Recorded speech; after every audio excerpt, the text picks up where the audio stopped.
2025 December സെഷനിൽ exam എഴുതാൻ ആഗ്രഹിക്കുന്നവർ ആ എഴുതുന്ന സബ്ജക്റ്റുകളുടെ അസൈൻമെൻറ്റ് സബ്മിറ്റ് ചെയ്യേണ്ടതുണ്ട്. അപ്പോൾ ഇതുവരെ നിങ്ങൾ സബ്മിറ്റ് ചെയ്തിട്ടില്ല എങ്കിൽ ലേറ്റ് ആവാതെ എത്രയും പെട്ടെന്ന് സബ്മിറ്റ് ചെയ്യുക. ഇപ്പോൾ 2 തവണ നമ്മുടെ സബ്മിഷൻ ഡേറ്റ് എക്സ്റ്റെൻഡ് ചെയ്ത് കിട്ടിയിട്ടുണ്ട്. ആദ്യം സെപ്റ്റംബർ 30 പിന്നെ ഇത് ഒക്ടോബർ 31 പിന്നെ ഇപ്പോൾ നിലവിലത്തെ ഡേറ്റ് എക്സ്റ്റൻഷൻ വന്നിരിക്കുന്നത് ഈ മാസം നവംബർ 20 വരെയാണ്. നിങ്ങൾക്ക് ഡിസംബറിൽ എക്സാം എഴുതണമെങ്കിൽ ഈ ഒരു അസൈൻമെൻറ്റ് സബ്മിറ്റ് ചെയ്തേ മതിയാവൂ. അസൈൻമെൻറ്റ് സബ്മിറ്റ് ചെയ്ത് എക്സാം എഴുതിയാൽ മാത്രമേ അതിൽ രണ്ടിലും പാസ്സായാൽ മാത്രമേ നമ്മുടെ ആ ഒരു പെർട്ടിക്കുലർ കോഴ്സ് കംപ്ലീറ്റ് ചെയ്യാനായിട്ട് ആ ഒരു സബ്ജക്റ്റ് കംപ്ലീറ്റ് ആയിട്ട് കാണിക്കുകയുള്ളൂ. അല്ലാതെ നിങ്ങളിപ്പോൾ ജസ്റ്റ് പോയി എക്സാം എഴുതി അതിൽ പാസ്സായി പക്ഷേ അസൈൻമെൻറ്റ് സബ്മിറ്റ് ചെയ്തിട്ടില്ല, അങ്ങനെയാണെങ്കിൽ നിങ്ങളുടെ കോഴ്സ് ഇൻകംപ്ലീറ്റ് ആയിട്ടാണ് കാണിക്കുക. നിങ്ങളിപ്പോൾ എക്സാം എഴുതി പക്ഷേ അസൈൻമെൻറ്റ് എഴുതി വച്ചിട്ടില്ല എങ്കിൽ നിങ്ങളുടെ കോഴ്സ് ഇൻകംപ്ലീറ്റഡ് ആയിരിക്കും. നിങ്ങൾ എപ്പോഴാണോ ആ ഒരു അസൈൻമെൻറ്റ് കൊണ്ടുപോയി വെച്ച് അത് പാസ് മാർക്ക് ക്രൈറ്റീരിയ കംപ്ലീറ്റ് ചെയ്യുന്നത് അപ്പോൾ മാത്രമേ നിങ്ങളുടെ ആ ഒരു കോഴ്സ് കംപ്ലീറ്റ് ചെയ്യാൻ വേണ്ടി ആ പെർട്ടിക്കുലർ സബ്ജക്റ്റ് കംപ്ലീറ്റഡ് ആയിട്ട് കാണിക്കുകയുള്ളൂ. അതായത് ഏതെങ്കിലും ഒരു പേപ്പറിന് നിങ്ങൾ അസൈൻമെൻറ്റ് വെച്ചില്ലെങ്കിൽ നിങ്ങളുടെ കോഴ്സ് കംപ്ലീറ്റ് ആവില്ല. എങ്ങനെയാണ് നല്ലൊരു അസൈൻമെൻറ്റ് ചെയ്യേണ്ടത് എന്നുള്ളതിൻ്റെയൊക്കെ വീഡിയോ ഞാൻ ഓൾറെഡി ചെയ്തിട്ടുണ്ട്. അതായത് ഈ ഒരു വീഡിയോയുടെ കൂടെ ഞാൻ കൊടുത്തേക്കാം അതിൻ്റെ ലിങ്കും കാര്യങ്ങളൊക്കെ.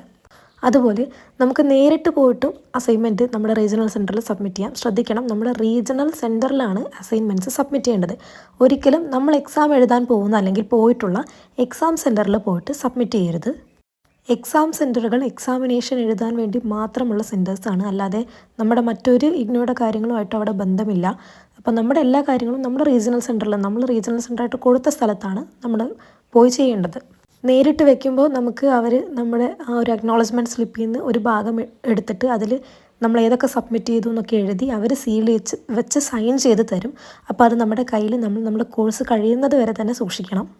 ഇനി നിങ്ങൾക്ക് റീജിയണൽ സെൻറ്റർ വരെ പോകാനുള്ള സമയമില്ല അല്ലെങ്കിൽ അങ്ങനെ എന്തെങ്കിലും ഒരു ഇഷ്യൂ നേരിടുകയാണെങ്കിൽ സ്പീഡ് പോസ്റ്റ് ആയിട്ടും നമുക്ക് നമ്മുടെ അസൈൻമെൻറ്റ്സ് സബ്മിറ്റ് ചെയ്യാവുന്നതാണ്. അതായത് നമ്മുടെ RCയുടെ റീജിയണൽ സെൻറ്ററിൻ്റെ കൃത്യമായ അഡ്രസ്സ് എഴുതിയിട്ട് പോസ്റ്റൽ വഴി സ്പീഡ് പോസ്റ്റ് ഒരു പെർട്ടിക്കുലർ ചെറിയൊരു തുക അടച്ച് സ്പീഡ് പോസ്റ്റ് വഴി നമുക്ക് നമ്മുടെ അസൈൻമെൻറ്റ്സ് നമ്മുടെ റീജിയണൽ സെൻറ്ററിലേക്ക് എത്തിക്കാവുന്നതാണ്.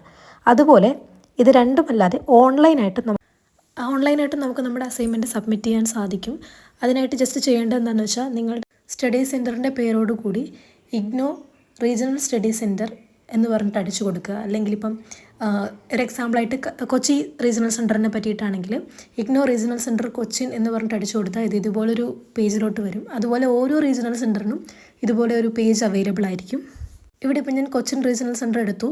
ഇതിൽ ആ ഒരു കോണ്ടാക്ടസ് എന്നുള്ള ആ ഒരു വിൻഡോയിലേക്ക് കടന്നപ്പോൾ അവിടെ ഏറ്റവും താഴെയായിട്ട് അസൈൻമെൻറ്റ് സബ്മിഷൻ ഡിസംബർ 2025 സെഷൻ എന്ന് പറഞ്ഞ് കൊടുത്തിട്ടുണ്ട്.